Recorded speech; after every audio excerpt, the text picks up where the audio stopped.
जहां एक तरफ ईशान का मन इस बात के लिए मान ही नहीं रहा कि सभी चीटिंग कर सकती है, वहीं दूसरी तरफ अब ईशान के सामने बहुत बड़ा सबूत आने वाला है। क्या होगा ऐसा, हम आपको बताएंगे टीवी विंडो पर। लेकिन अगर आपने हमारे चैनल को सब्सक्राइब नहीं किया तो सबसे पहले सब्सक्राइब कर लीजिए। आप जानते ही हैं कि जहां एक तरफ एक बार फिर से सभी को कॉलेज से रस्टिकेट कर दिया गया है, वहीं ईशान को ये बात लग रही थी कि सभी जो कि इतनी होनहार स्टूडेंट है वो कभी भी चीटिंग नहीं कर सकती। उसको भी कहीं ना कहीं ऐसा लग रहा था कि वाकई में उसके साथ किसी ने कोई चाल चली है। पर यहाँ ईशान दूर दूर तक ये बात नहीं सोच सकता कि खुद भोसले परिवार की बेटी और उसके दोस्त ही उसके पीछे पड़े हुए हैं। तो ऐसे में अब यहाँ पर ईशान इन सारी चीज़ों को लेकर हैरान और परेशान तो है ही, पर अब उसके सामने जो सबूत आने वाला है उसके बाद वो शर्मिंदा हो जाएगा। ऐसा कौन सा सबूत उसे मिलने वाला है, हम आपको बताएंगे टीवी विंडो पर।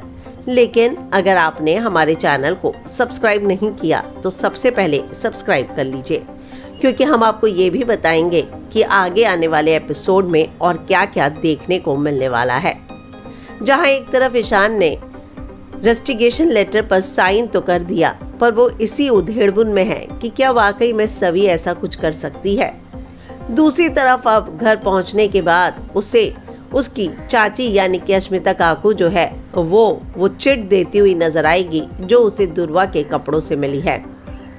वो ईशान को बताती नजर आएंगी कि उसे लगता है कि उसकी बेटी ने शायद चीटिंग की है। हालांकि अश्मिता ये बात नहीं जानती है कि कॉलेज में सभी को रेस्टिगेट कर दिया गया है, लेकिन अश्मिता लगातार अपनी बेटियों को लेकर परेशान है और वो इसी बात की कंप्लेन जब ईशान से करने जाएगी तब ईशान अश्मिता की ये चिट देखकर काफी हैरान रह जाएगा। वो इस बात को समझ जाएगा कि सभी और यहाँ तक कि उसके दोस्त जो थे वो झूठ नहीं बोल रहे थे। इसके बाद ईशान उन सारे पेपर्स को चेक करेगा जो इन सभी ने लिखे होंगे। दुर्वा और आयुष के पेपर से एक बात तो साफ हो जाएगी कि यहाँ पर चीटिंग इन दोनों ने ही की है, क्योंकि आंसर शीट में जितने भी जवाब लिखे हैं वो इस चिट से मेल खाते होंगे, जबकि सभी के जवाब एकदम अलग होंगे।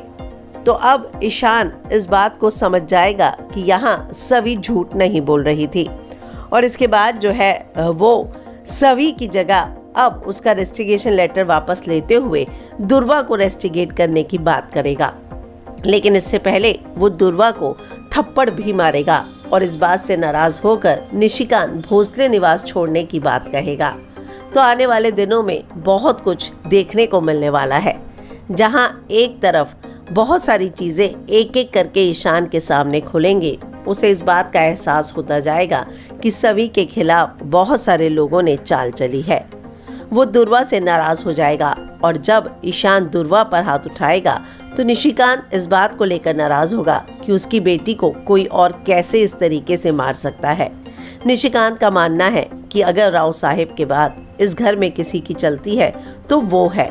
यहाँ पर ईशान के हाथ में इतनी पावर कैसे आ गई कि वो उसकी बेटियों को मार सके।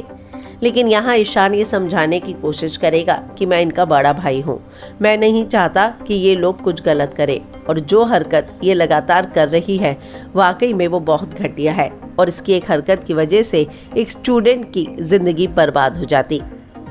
वो इस बात को भी कहेगा कि अब बोर्ड मीटिंग में हमें दुर्वा का रेस्टिगेशन लेटर साइन करना चाहिए और सभी से माफ़ी मांगनी चाहिए। तो आने वाले दिनों में अब ईशान सभी के लिए खड़ा होता नजर आएगा। आप इस बारे में क्या कहेंगे, कमेंट में अपनी राय लिखकर ज़रूर बताएं।